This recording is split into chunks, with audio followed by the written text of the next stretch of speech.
Yeah, it is another episode of the Autumn Windbags. RJ, Clifford, Juan Soto. Let's have some fun today.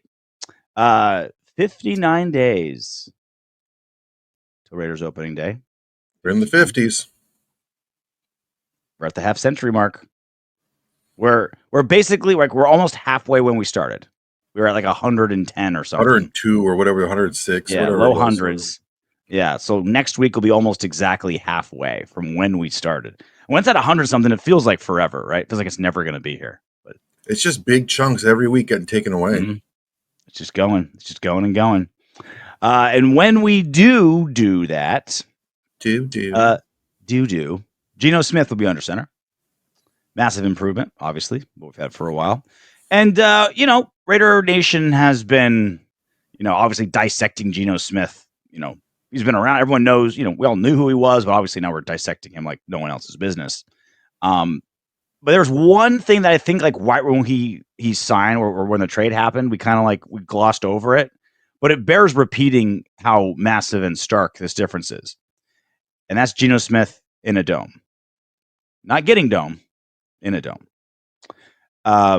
Warren Sharp was on the morning tailgate and he kind of summed it up really nicely. So we'll let him do the talking for us. It's night and day. Geno Smith is the most impacted quarterback by great weather conditions.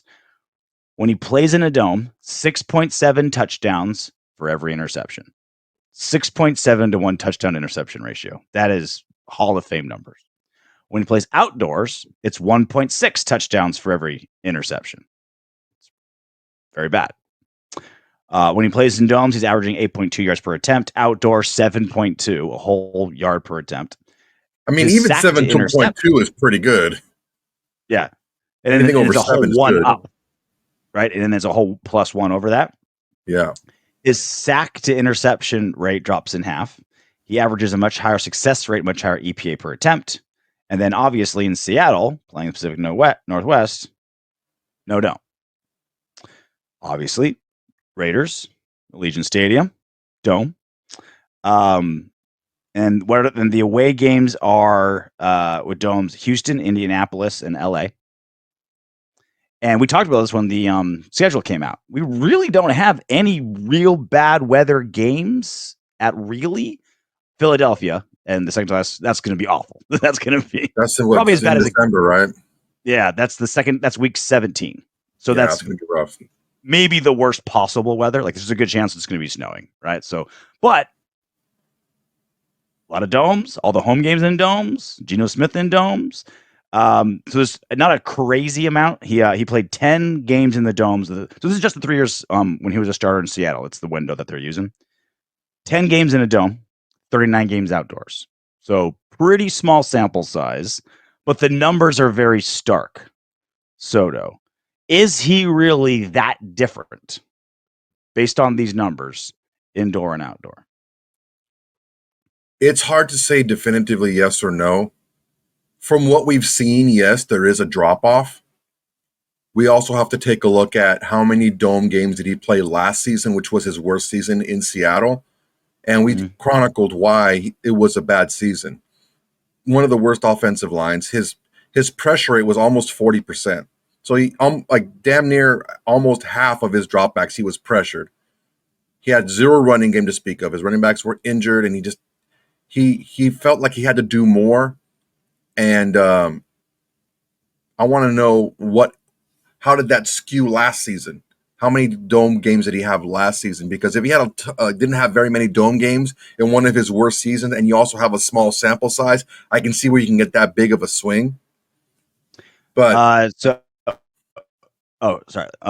just quickly looking at last season for the Seahawks. At Detroit, they lost, but they also gave up 42 freaking points. Not his fault, right? No. 395 29 yards. points, dude. I mean, what do you want? You score 29 points and lose. Come on. 29 points. Almost 400 yards. So he played pretty remarkable. Atlanta put up 34 points. Only 207 yards, but put up 34 points. At Arizona put up 30 points, 233. No, that's open. Isn't that an open air stadium? Arizona? Isn't it a dome? Isn't it? Isn't it? I don't know. Let's say it's 3 games then. That's 3 games, right? And then at LA, which is a dome. And okay. So 4 games. 30 points, 223. So 4 out of 17. So yeah, you have one. If you only have 3 years of data, and you have one of those years was one of your worst years, and you had what 3 times the games on the on outdoors as you had indoors. Yeah, I can see where the numbers are skewed that heavy. Yeah, so it'll be 12 of 17 games in a dome this season. He has in those 3 years he had 20 touchdowns to 3 interceptions in domes. There's no way he keeps those numbers up. But it is, and again, with small sample sizes, and there's a million other variables, right? Other, with those different, they're playing different teams and all this other shit, right? Travel, blah blah blah. There's a million variables. But when the numbers are that stark, when they're that different, right? They have to mean something. Mental issue. Maybe he's just like soft. I don't know. Let me say this. I get what you're saying, but play devil's advocate here, okay? Devil's advocate here. Devil. Whenever Geno Smith was playing his best ball in a dome, it was always a road game. So that's something to think about.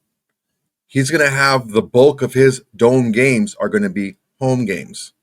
Mm-hmm. So that could kind of even itself out as far as, coming back to the mean. He may be even playing even better in the dome games now because he's playing majority of those at home. Mm-hmm. So he was playing that good, that well with those stats purely on the road in domes. Mm-hmm. When normally quarterbacks don't play as well on the road.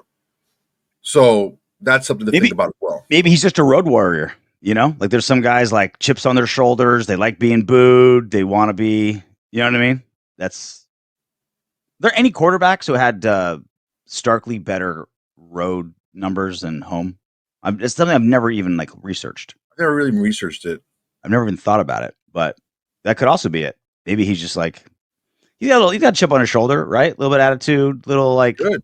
Yeah. Well, what you think you're better than me, right? Yeah, you want that in a competitor, So maybe I don't know. Maybe that's part of it.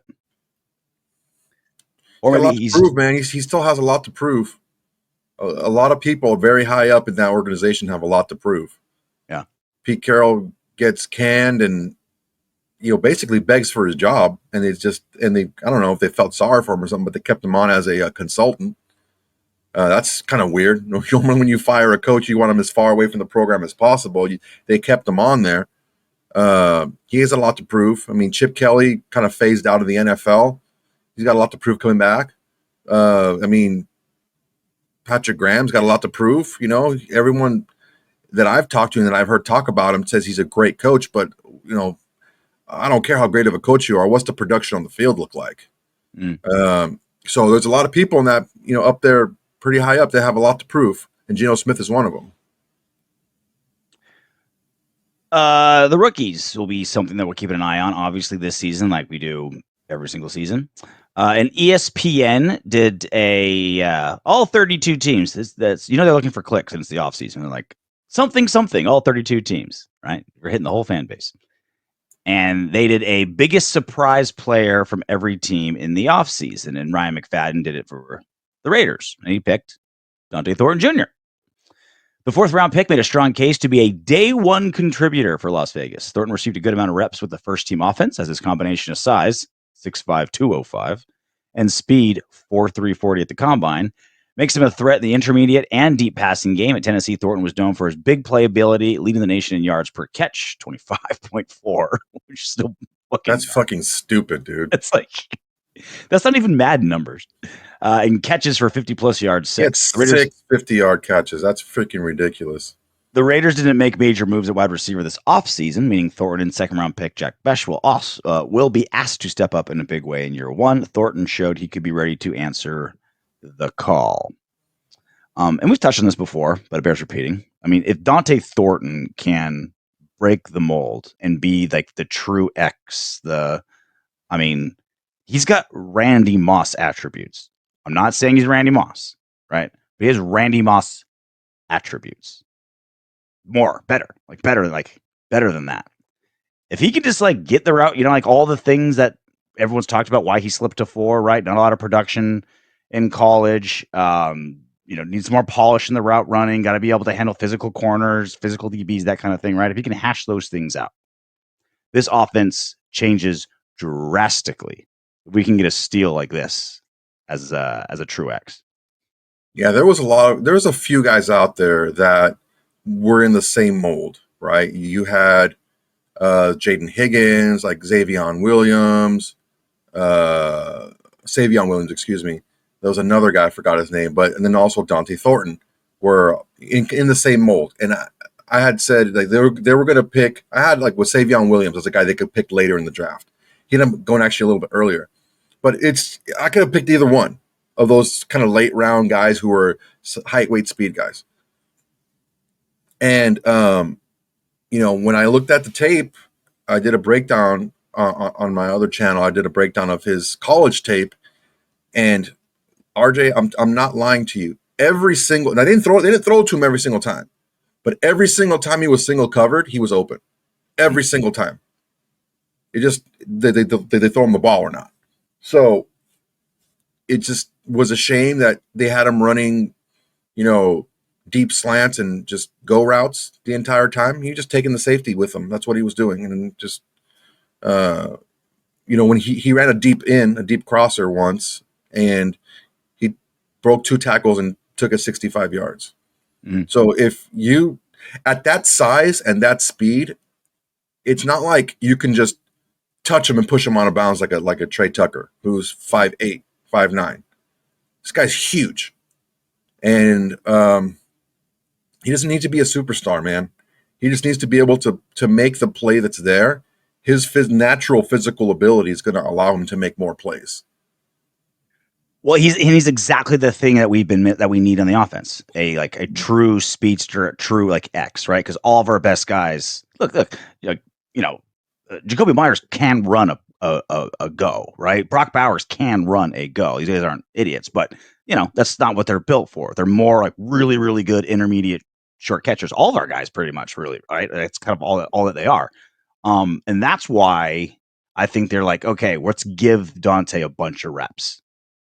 In preseason, I guarantee he's going to get a lot of practice. Like, let's just give this guy a ton of reps, because even if you like kind of too early, like kind of square peg round hole him, it's just like he's just too perfect for what we need, even if he's not a finished product yet.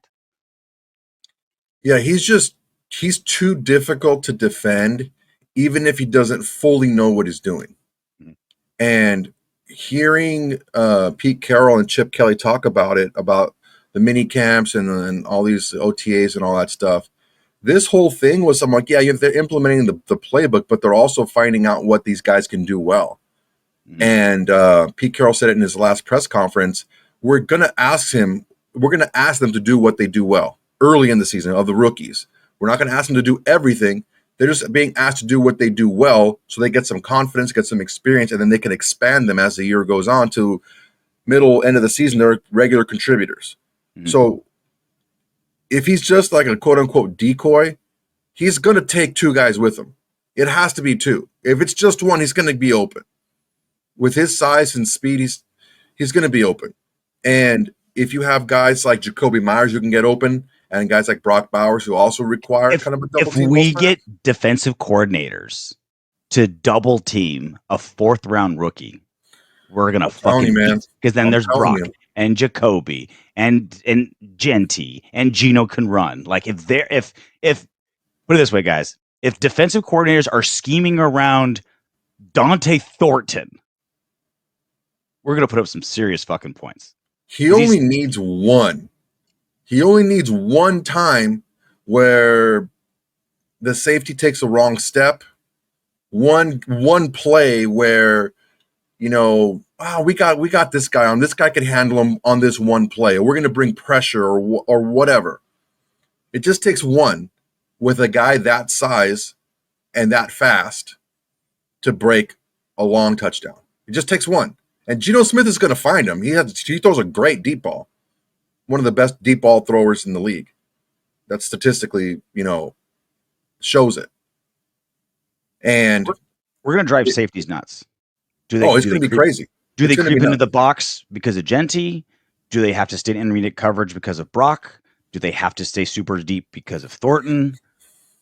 Like, if there's a weak free safety, we're gonna expose his ass. He's gonna have like 7 pairs of jockstrap on the field.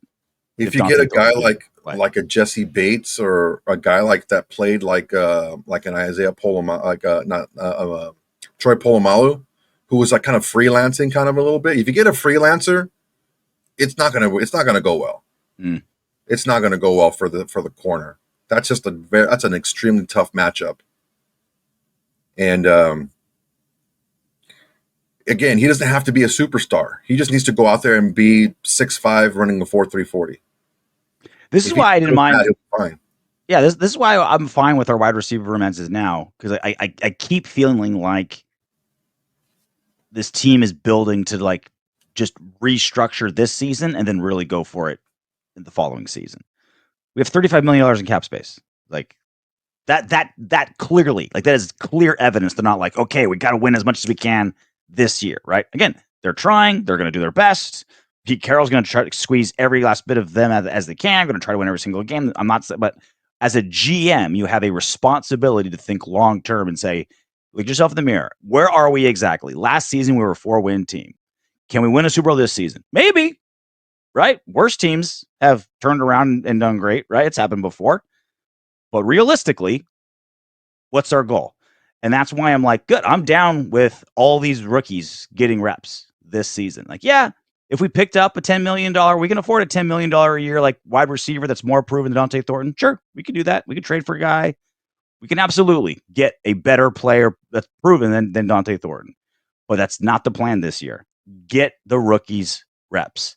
And he's the best example. Like Jake's a little bit more polished. Obviously, Jenty's plug and play. He's the one that on paper needs the most work, but the attributes are going to make it worthwhile. Give these rookies their reps. Heavy reps need to go to Dante Thornton and Trey Tucker. Trey Tucker had an abysmal season last season. When you take a look at a couple of key stats, he was the worst in route run to target ratio. He wasn't targeted hardly at all. And you might say, oh, well, they weren't looking his way or this and that, blah, blah, blah. That's fine. And I heard a couple of people on a video that I made were saying, oh, well, you should take a look at Tape Don't Lie. Guys, we love Tape Don't Lie. And they were showing a lot of plays where he was open, but he wasn't throwing the ball. Newsflash, that happens almost every single play. It depends on what's called. It depends on how much time the quarterback has and everything. But Trey Tucker was one of the worst handful, I think, the little bottom 5 in the league in separation, in yardage of separation per route run. So I understand that there was times where he was open and not throwing the ball. That happens to every receiver out there. You can ask any receiver, that happens to them all the time. But consistently throughout an entire season, he played all, over 600 snaps, I think. He did not create separation. What he needs to do is he needs to be able to run more routes, to be able to have the DBs think about other things than just the 2 or 3 keys they have to look at when they look at his footwork and body to defend his routes. So if he can get more reps and get more routes in his tool bag, then he'll be a lot more effective as well. But he just can't. You can't have just 2 guys that are decoys, because if you want 2 guys that's just going to go deep, you want on Dante Thornton because he can win the 50-50 balls. He's just as fast, but he's like almost a foot taller. Well, and that's why I'm with you. I want to see, Dante Thornton get a bunch of reps. But we also got to know what everyone else got, right? Because we didn't have a quarterback that can throw a deep ball last year either, right? So it's to your point. Now that we have one, your excuses are out the window.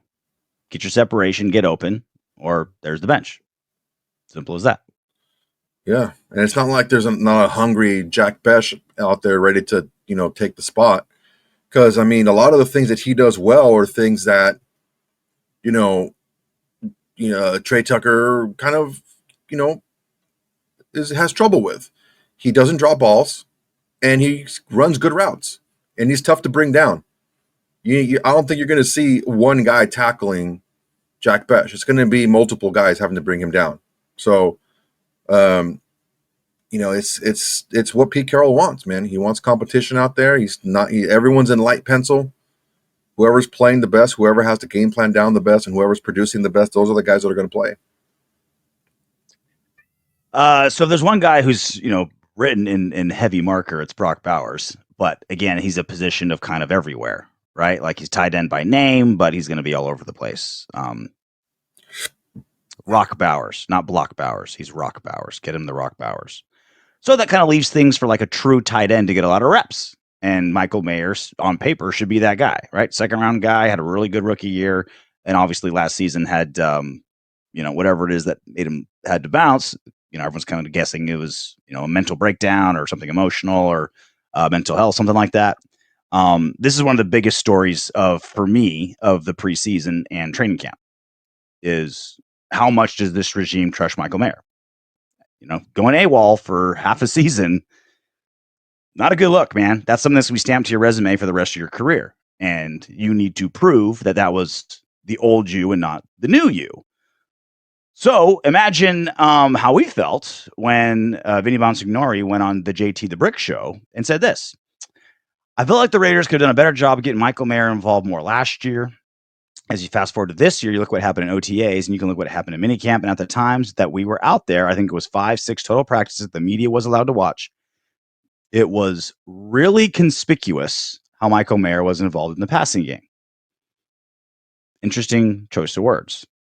Because Vinny Bonsignori is as optimistic of a Raiders media member as exists, right? He's very, very he's not abrasive with anybody there. It's always sunshine and rainbows with Vinny, right? And and there's he does it. He does a good job. He does it in a way that's not like sucking up.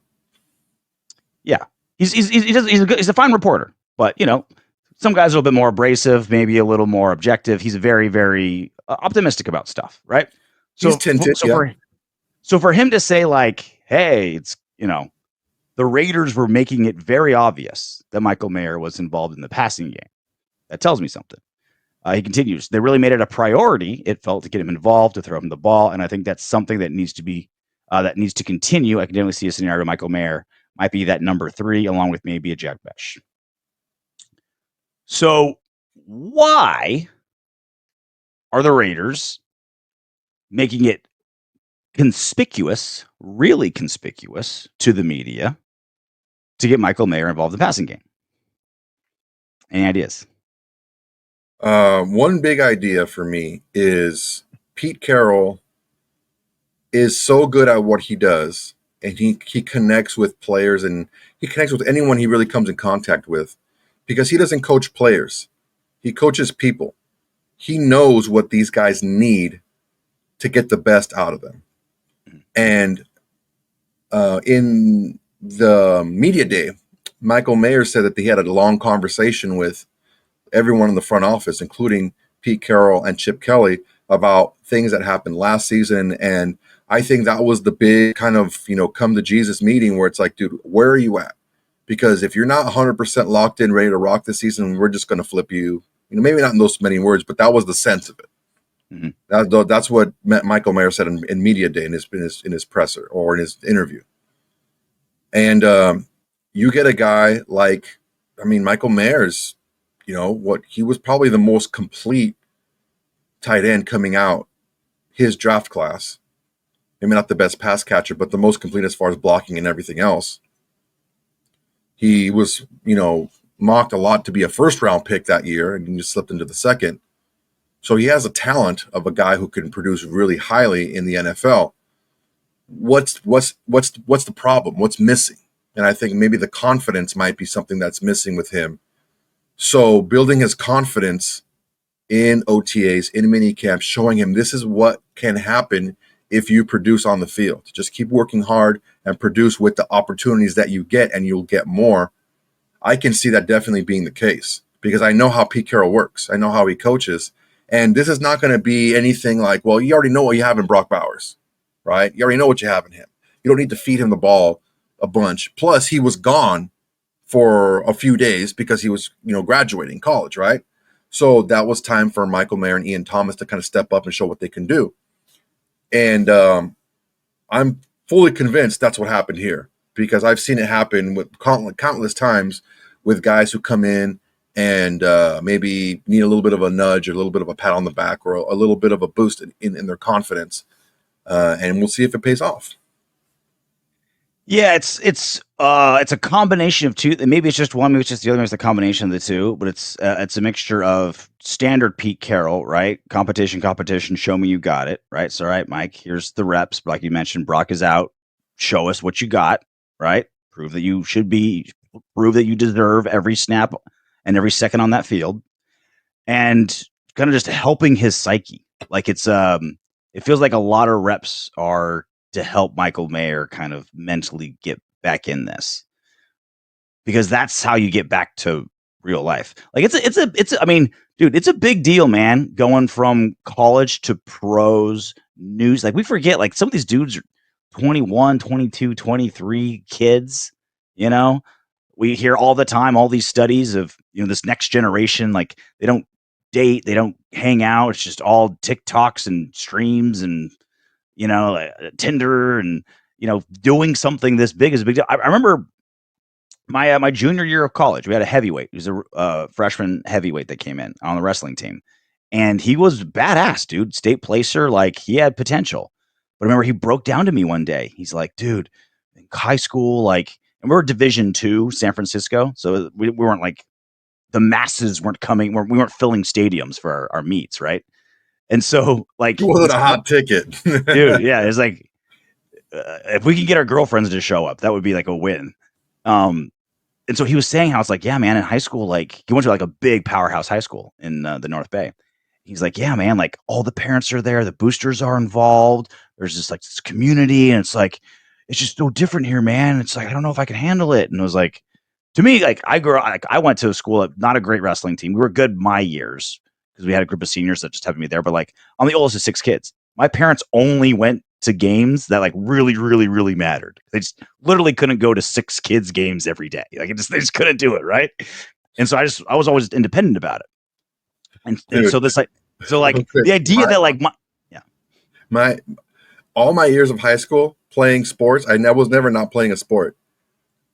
I think my mom came to watch one game, and that's because my aunt was staying over, and she's like, "Oh, where's Juan? Oh, he has a football game tonight." She goes, "Oh, let's go." That's the only reason she went. It's the only time anyone got to see me play. Yeah, like I had supportive parents, but again, it's 6 kids. My dad worked 60 hours a week. It's like they weren't making every game, not a chance. And I didn't care. I get it, right? And I never did it for them, but I can understand Michael Mayer, early 20s, under Josh McDaniels' regime and all the like anarchy that was going on. Las Vegas, coming from Indiana, right? Notre Dame, Indiana, and then now you're going to like Las Vegas and that madness. It's like, is it really that far fetched to think a young guy in his early 20s is just like, I can't handle this? This is not outrageous. Mm-mm. Yeah, it's with mental health, it doesn't come on like a cliff, because a lot of times people try to tough things out and hide things. So if he was going through something that, let's say that first season, and it just wasn't getting any better, or he didn't see there was a light at the end of the tunnel, I can see where it will progressively get worse and worse over time. And then his diminishing play and diminishing, return. I can see that definitely happening. And like the emergence of Brock Bowers, like it's, it'd be tough on anyone. And I misspoke. My mom actually went to a track meet too, and she did not know how to act. How dare you besmirch the good name of Mrs. Soto? Dude, she because like so when you're in the cage, when you're throwing the discus in the cage, there should be nobody standing in your vision. You had to clear everyone out. My mom was back there like doing all this stuff to the guys, and I'm like, Mom, you can't do that. You gotta stop. You gotta get me disqualified. So to my dad's credit, I fought 7 pro fights. I think my dad was at 5 of them. And my dad, you've met him, very conservative guy, collared shirt tucked in. He's got that dry sense of humor, though, man. He's a funny guy. He's a good dude. Yeah, he's not a weird guy. He's not like awkward or anything. He's a funny guy, like, happy dude, but not a wild man like cage, like his son cage fighting at an Indian casino. Like he'd rather me be at like multiple sons, no? Yeah, Colin fought in Utah, but it was never close by. But anyway, my uncle tells me it's like when I was fighting, Dad, like you couldn't get him out of the chair. He's just like, he doesn't know anything that he's saying. He's like, get him, Archie, hit him harder. No, go the other way. And just like, like when a guy's coach where they don't know what they're talking about, but just like excitement coming out of them. That was Pops. I remember, my first jiu-jitsu tournament was at the Joe Morera big one that we used to have at the at Irvine. Mm-hmm. And whatever, just it's quiet, normally quiet. And I'm like, trying to work against this guy, and I hear somebody out in the freaking distance say, "Pass his guard." And I'm like, oh God, I never thought of that. Maybe I should just do that. Fucking dumbass. Like the Bud Light Real Men of Genius commercials. Mr. What was the one where Mr. In the Stands fan or something like that? Luckily for you, you're armed with game-winning tips like catch the ball and throw it. So good. Real Man of Genius. Dude, in college, back in the LimeWire days, I downloaded there was like 50 of those commercials. I downloaded all of them. So many hard drives. That freaking app. I put it on a CD and would just play it at parties. Just like instead of music, we're just listening to Bud Light Real Men of Genius. So good. So a report that kind of went a little slightly under the radar, but it was just briefly mentioned. Again, Vinny Bonsignori of Las Vegas Review-Journal was asked about Kolton Miller. Yeah, right. Look at all the love he's getting on the Windbags. Career changer, I'm sure. He was asked like a mailbag thing. How's Kolton Miller's shoulder? Is he coming to camp healthy? If not, is DJ Glaze poised to step up? Vinny Bonsignori, Miller is fully healed from the shoulder surgery that cost him all of last offseason, including the majority of training camp. The veteran offensive tackle was a full participant during organized team activity practices and the 3-day mini camp. Obviously a far cry from last season. So he had it rough last year, obviously. Did not play well, and it was very obvious it was his shoulder. He gave up 6 sacks in the Raiders' first 4 games last season. Brutal. He had only surrendered 4 in the last 2 seasons combined. So this was clearly not the same Kolton. So I'm feeling like they're really trying to see how Kolton Miller is, because obviously his contract is the biggest like contractual issue this preseason. Wilkins' leg is the number 1 story, but like contractually wise, this is the number 1. Kolton Miller is our best offensive lineman and 4th highest paid player on the team, something like that. Yeah, but he's 29. And I think why this is dragging on is probably because they're trying to see what that shoulder is. How much of last season was due to injury? How much of it was maybe a fall off in play? That's, I think, why this is I can't picture them letting Kolton walk or not play on a real contract this year. I think it's just, hey, let's see exactly where this shoulder is in relation to how you performed last season. Yeah, really, I actually did my live video today on Kolton Miller, and there's a couple of things. I think they know that he's healthy, but they are kind of trying to see what they have with the other offensive linemen. Honestly, I really do think there's only 2 solid positions that are taken right now. Mm-hmm. There's a left tackle in Kolton Miller, and there's a center in Jackson Powers Johnson. I think everything else is up for grabs.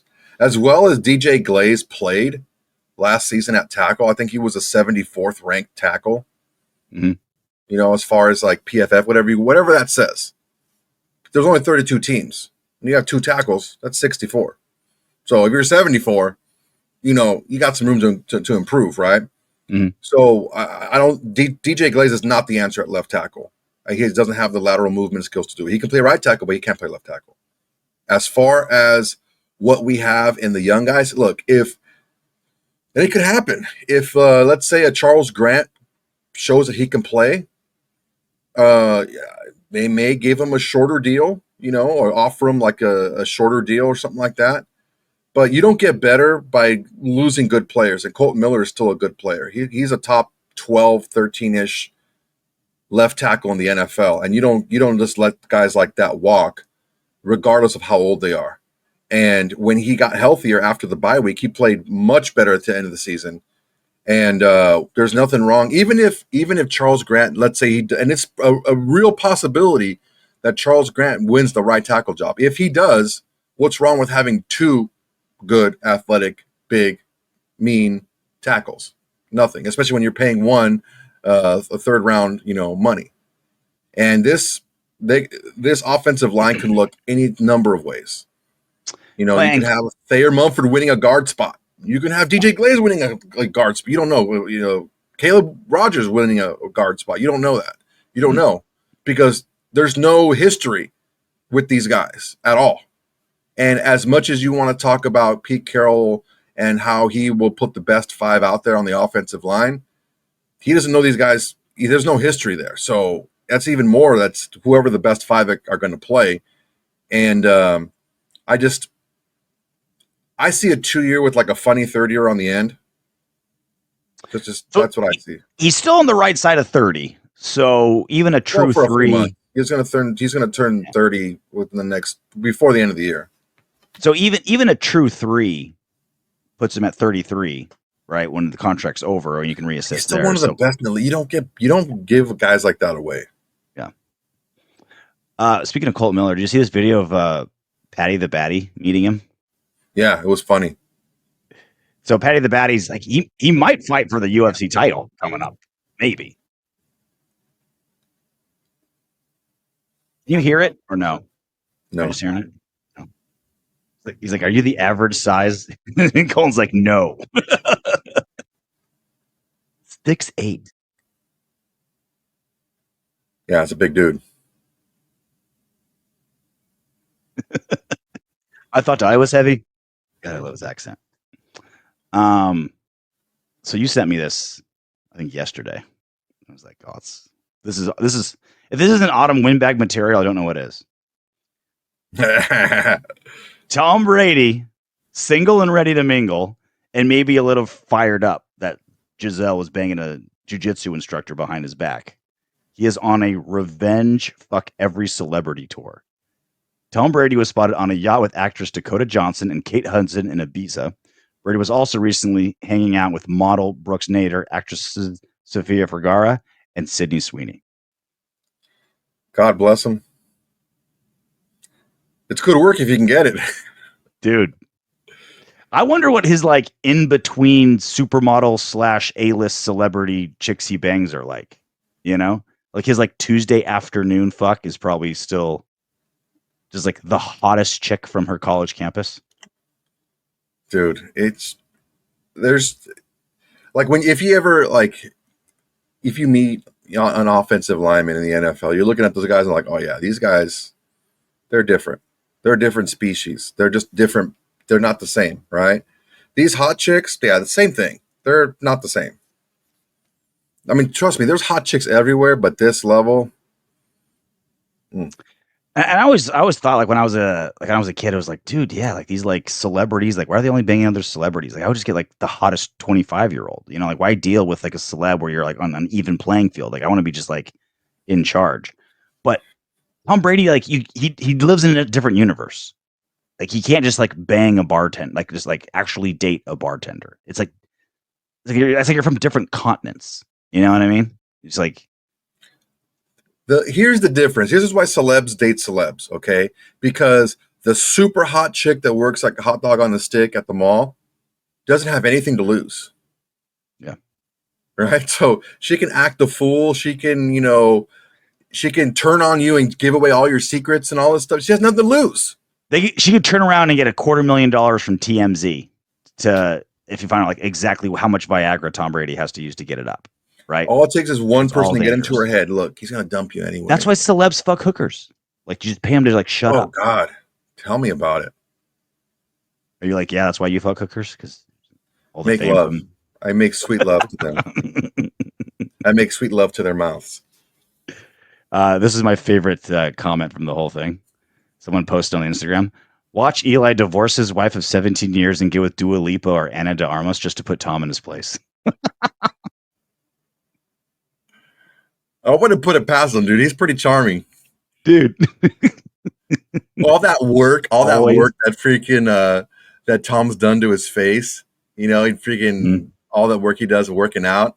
You get freaking dad bod Eli with that freaking his face looks like a freaking thumb in a shoe. He's a mongoloid mouth breather. God, he would just sweep up, dude. You call him the street sweeper. He just comes in there and just sweeps it all up. Man, imagine the owner's box with Mark Davis's random checks that he Cirque du Soleil models that he bangs, and then Tom Brady. That's how you shove it in the title that will remain nameless with Taylor Swift. She's like, oh, you have this flat-assed pop star. Nothing against her, but I have Sydney fucking Sweeney, who's getting an entire generation of American males through puberty right now. Yeah. But she does have close to $1 billion. She's so rich. She's maybe the most famous person. Is she the most famous person in the world? Has she passed Beyonce? For women, I mean? Yeah, probably. I mean, it's a dead heat, right? Beyonce and T Swift. The thing is who do the older generation know more? I think Beyonce's been around longer. I feel like that goes against her, though. I feel like it's always the young, hot, the youngest, young people know who Beyonce is. Everyone knows who Beyonce is. Everyone knows who Beyonce is. Queen Bee. I used to say, and maybe it's not true anymore, but 5-10 years ago, I was if every woman can vote who their queen was, there's just an open vote. Whoever gets the most votes becomes queen. It's probably going to be Beyonce. I think Beyonce would win that vote. Probably. Because she's so apolitical. She doesn't no one people don't hate her for a stance she took or a thing she did. What are you talking about, dude? She freaking sings at every freaking Democratic convention. Yeah, but she's just $10 million. She's just singing though, She's not like picking fights. She's just she's just grabbing some DNC donor money and bouncing. Again, it's good work if you can get it. So we cannot get enough of these photos that keep leaking from the movie that's coming out. The Christian Bale and Nick Cage as Al Davis. Look at that. So good. He's got the furrowed brow, the talking with the hands. So it's obviously obviously he's Hall of Fame inductee, right? So I'm trying to find all the little images that keep coming out of this movie. I'm trying to put together the plot and what they're doing. Obviously, clearly, right? Gets into the Hall of Fame. And then I'm trying to figure out exactly when it's happening based on the liver spots on Christian Bale as Al Davis's head. That's early 80s right there. Yeah. Early 80s. Well, yeah. When did he go into the Hall of Fame? I think it was in the early to mid 80s. John Madden Hall of Fame induction. It was it 2006? Wait a second. John Madden was inducted in the Pro Football Hall of Fame in 2006.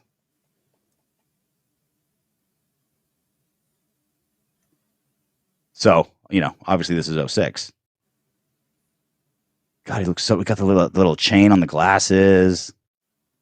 The hair is just perfect, it's biker gang hair, but for a guy that's balding with the 50s suave. He should he had a leather jacket and a switchblade, but instead owns a football team. I can't wait for this movie. Why am I so obsessed with this? It's trying to figure it all out. It's freaking crazy. They're gonna win an Academy Award for wardrobe. They have to. It's great. Ready to do some what up windbags? Yeah, man, let's do it.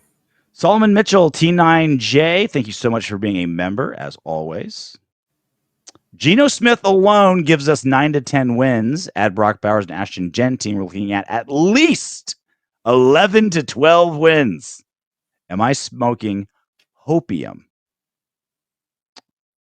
If you are, share. Sounds like you're feeling great. Geno Smith alone. And this is why it's always so hard to have this conversation, because like people ask me, oh, Pete Carroll, how many wins does he add to the Raiders next season? Ashton Jenty, how many wins does he add? Geno Smith. There's like 7 new people in super important positions, right? Like they're all going to get credit if it wins. Like who's the one that got us there, right? If we have a great season next year, it's obviously for a lot of reasons, but who do you think is going to be primarily? Is it Pete Carroll? Maybe Pete. Geno? Maybe Pete Carroll. Okay. It'll be Pete Carroll and Geno Smith. The 2 most important people on your team, your head coach and your quarterback. Mm-hmm. And they're both giant improvements, right? I don't think it can be argued that we had one of, if not the worst, quarterback room in the NFL, running back room in the NFL, coaching staff. It was pretty rough, okay, overall. Offensive side of the ball that's a really good case. Even without Devontae Adams, that receiving core wasn't great, okay? Worst training room because it was full of all of our best defenders. On top of that, we lost so many high-profile, high-production defenders for big stretches of the season.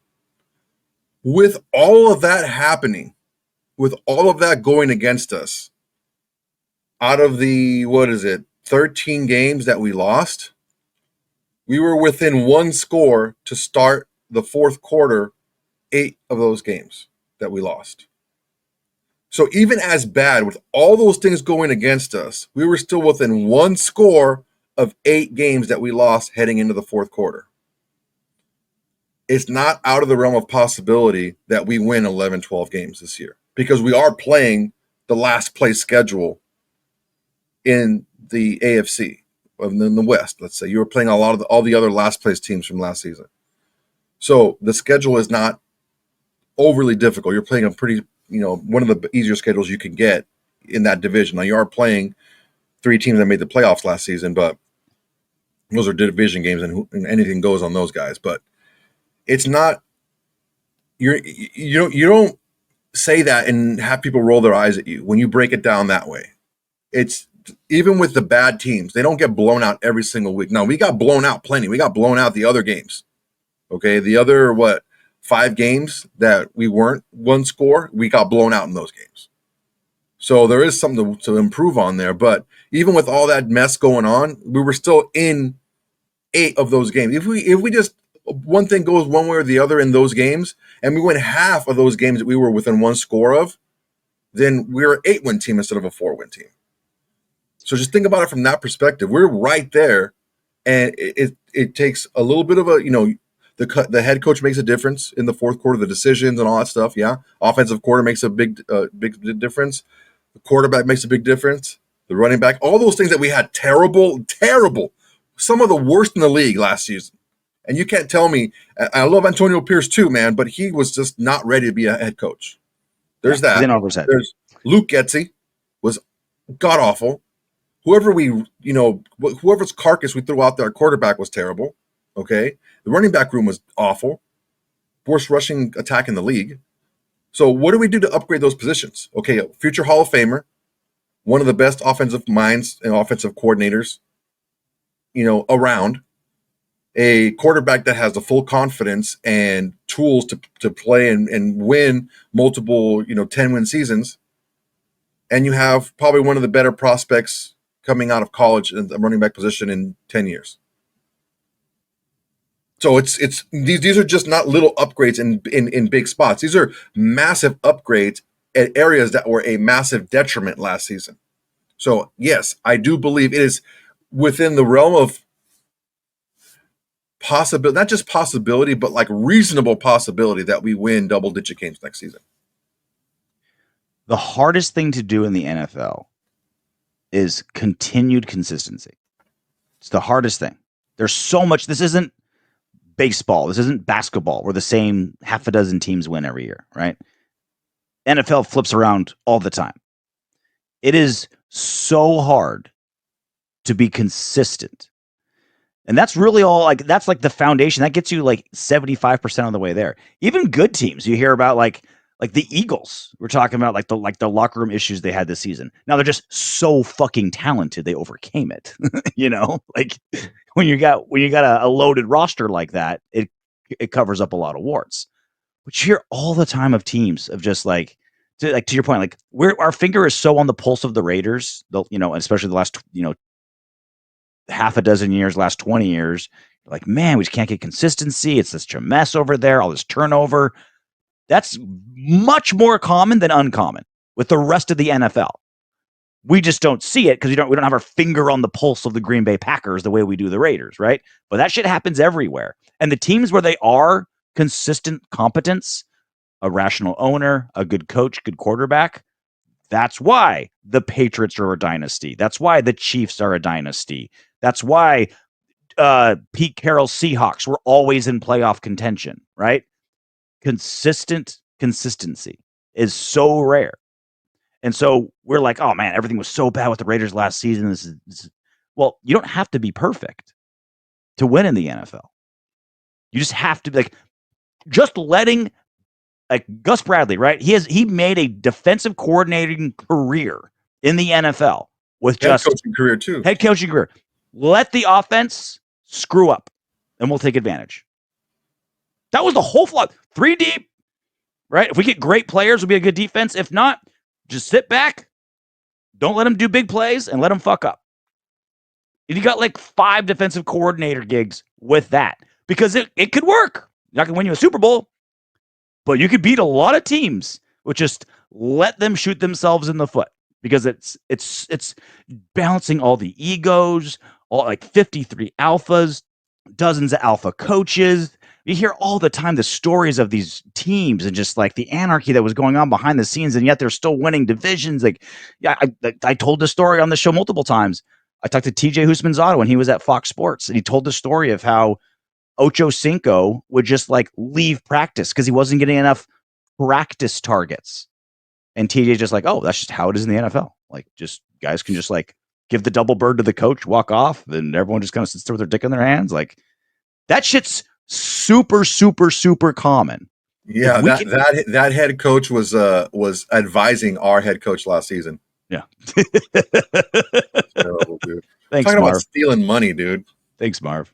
I mean, look, anyway. Bill Belichick said it. He said that 18 to 20 teams take themselves. You don't have to worry about 10-ish teams in the NFL. If you're a good team, you don't have to worry about 5 to 10 because the bulk of the teams, 20 of the teams take themselves out of it. We always say ownership, head coach, quarterback. If you can have those 3 be not even amazing, just consistent quality individuals, your franchise is going to be in great hands for as long as they're around. Tom Brady, Pete Carroll, Geno Smith. That's not a lot of teams can say they have 3 better. A lot of teams can say they have 1 better, you know, but that much consistency, like the teams that can say they have that consistently regularly win playoff games every season. Buffalo, Kansas City, Rams, Niners, like you know what I mean? Like those are the teams that say that have those 3 things that we now have. Yeah, man, there's realistically there is so much that is drastically different and drastically improved in this team. John Cruikshank, 80-90. There is solid PFF analysis that elite backs perform at an elite level independent of the quality of the O-line. Backs undoubtedly perform better with an elite O-line and have longer careers.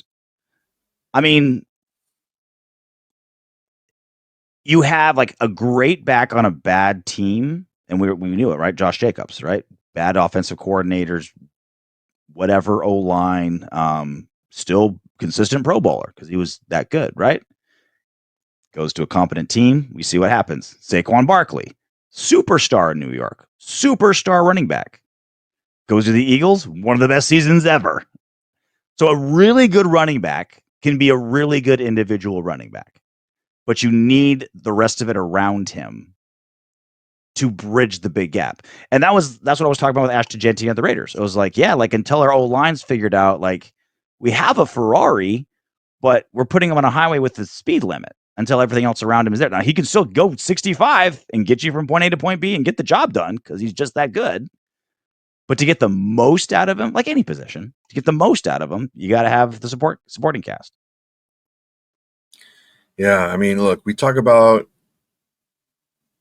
Josh Jacobs, and he led the league in yards after contact when he won the rushing title. So that goes to show you that it doesn't need to be blocked perfectly for high-end running backs to still be productive. And I think it kind of showed when we didn't have that high-end running back there. And, the coaching was part of it as well. But, we had an absolutely god-awful rushing attack without that high-end running back. So I can see that happening again. And we have seemingly a lot more weapons this season than we had last season. So I can see again, if we get anywhere in between Bijan Robinson's 1,200 and change all-purpose yards and Saquon Barkley's 1,800 and change all-purpose yards, that's about right for his rookie year. I don't even know how to say this name. Tesosi Lakazian? Sosi. T-Sosi. They wrote me off. I ain't right back. Let's be real. Geno Smith, a good trash talker. So I thought about this since last week. Geno Smith, good line when he's thought about it and pre-written it. When he's like super pissed off, that's somebody else randomly on a football field. Not quite Shakespeare. Yeah, I can see that. I mean, everyone isn't everyone better when they can write it down? Fucking ain't right.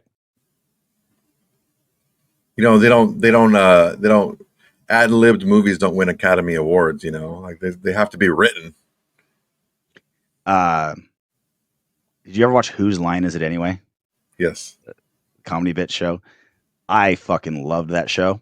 And when I found out that they do they do a lot of takes and they'll like, I was about to tell you, like, you do that. Yeah, it's not like telling somebody about Santa Claus. Like, you really think this is 100%? Like they're not doing it. You know what I mean? They're not like perfectly delivering all those zingers consistently throughout the 22 minutes of that show. But I didn't even care. It's like, as long as you're getting the job done, as long as you're making me laugh, I'm all for it. Mission accomplished. Right? Just deliver the product, whether you wrote it or not. I had I remember when we did a live radio show for Sirius like 13 years ago, and one of the guys that had been there for a while, he's like, so I show up there and I'm at the studio and there's fans everywhere and listeners there, and I have my notes, and some fan comes up to me. He's like, notes? I could do this without notes. I'm like, okay, I'm making good radio. Whether I have a stack of notes or not, completely irrelevant. Completely irrelevant. I'm trying to make a good radio show here.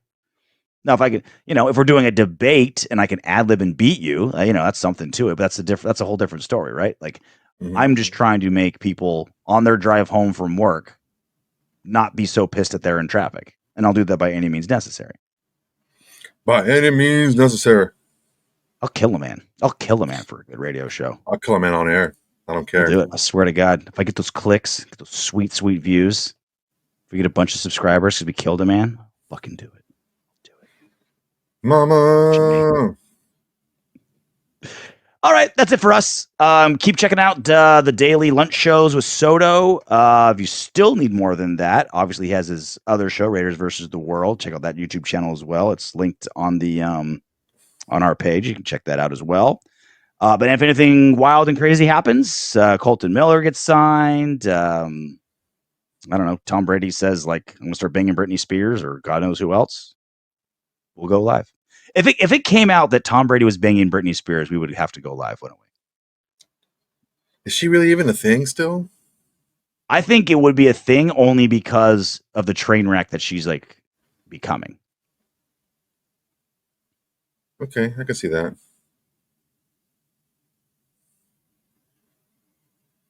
Yeah. Who do we want Tom Brady to bang this season and be in the owner's box? Out of those chicks, Sweeney? I'm partial to the ethnic The beauty. aging Latina. So yeah, it's got to be Sofia Vergara. I kind of want, like, if it's Sofia Vergara, I'm kind of worried because it's actual love because they're like roughly roughly the same age. It'd be like they can actually like talk and get together. Sydney Sweeney, Tom Brady's just like, I just want to be my L on those T's. All I want, You know what I bang, mean? bang, bang. One of the other big stories to follow this season. Who's Tom Brady's in the owner's box with? Well, until that happens, y'all have a great rest of your day. Hope whatever you're doing makes you happy. And until then, knock on wood if you're with me. Hey, you made it to the end of our video. Great job. I know you want more. Go ahead and click the next video. And if you're feeling crazy, go ahead and subscribe.